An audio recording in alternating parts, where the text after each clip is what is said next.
Well, I've learned a lot in the last year. Uh, you know, I know that, and Sheriff Gamble in Easton talks about this in Talbot County, that we're a spoke in a wheel. The sheriff has his part of the wheel. You know, he's one spoke, we're another spoke. We're not the total answer to this problem, but we are part of the solution. I know in my heart of hearts we're part of the solution. The feedback I get from people that come here is absolutely amazing. And I was saying earlier that almost on a daily basis, someone says something to me. Either they have a relative here, or they are attending. They're in the program themselves, and it's a of all the endeavors I've ever been involved with, this is the most rewarding. Wow. Not financially rewarding, but emotionally rewarding. Yeah. This is the most horrible epidemic that you could imagine. And it didn't just happen overnight.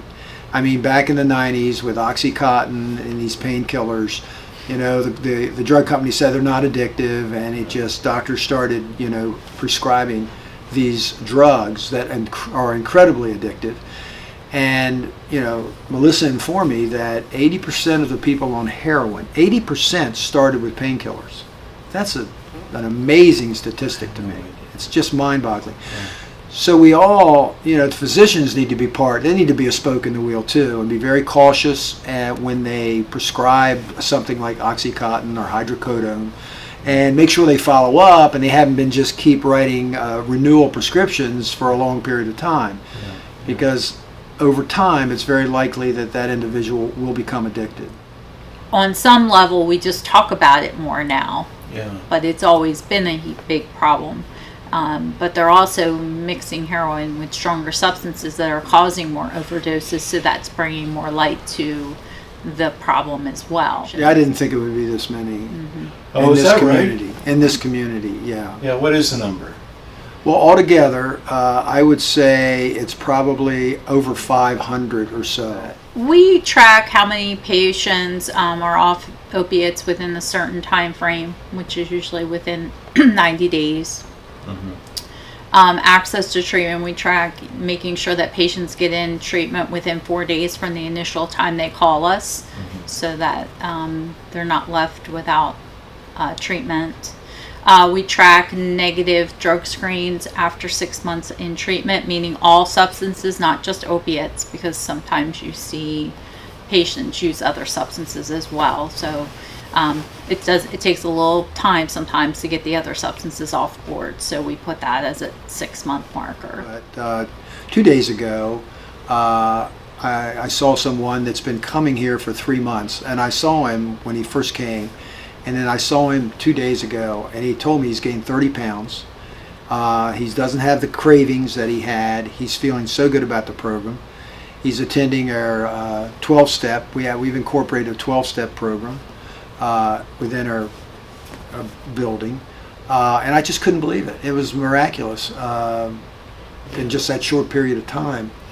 How they can turn things around and start getting in the right direction.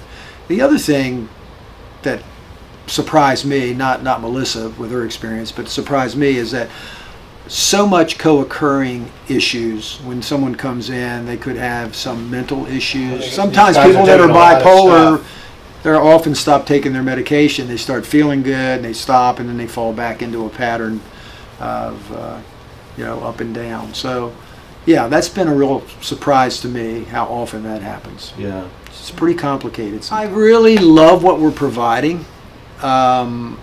It's a real service to the community. We like this particular model that really is Melissa's model, and we are in the process of doing the same thing in Salisbury. We feel there's a desperate need in that area, and possibly even Ocean City. Possibly Ocean City. I just love the staff downstairs. We do things that I haven't seen in other places. We have acupuncture, which in terms of pain, I've never participated in acupuncture, but I'm getting good feedback about it. Hopkins did a study on it and said it really works. They don't even know why, but it really works in many areas. I think you're going to see more yoga involved in this type of practice, more mindfulness, because people are overstimulated in our society, and trying to get them to focus can be an issue.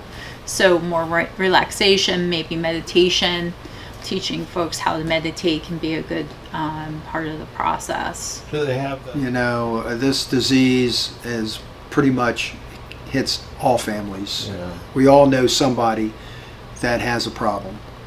It wasn't that way back in the 60s or 70s, but it is now. Yeah. Are you optimistic?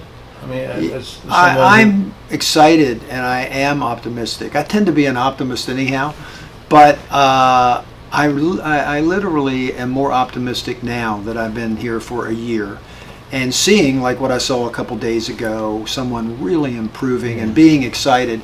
Today a young lady spoke about how it saved her life, and she loves, you know, what's happening for her here. She felt like she felt bound up. I felt trapped. I felt trapped. She says, she used the words, I feel a sense of freedom now. I can breathe now. It was like, wow, you know, just listening to her, it's like, you know, it's an amazing thing. I had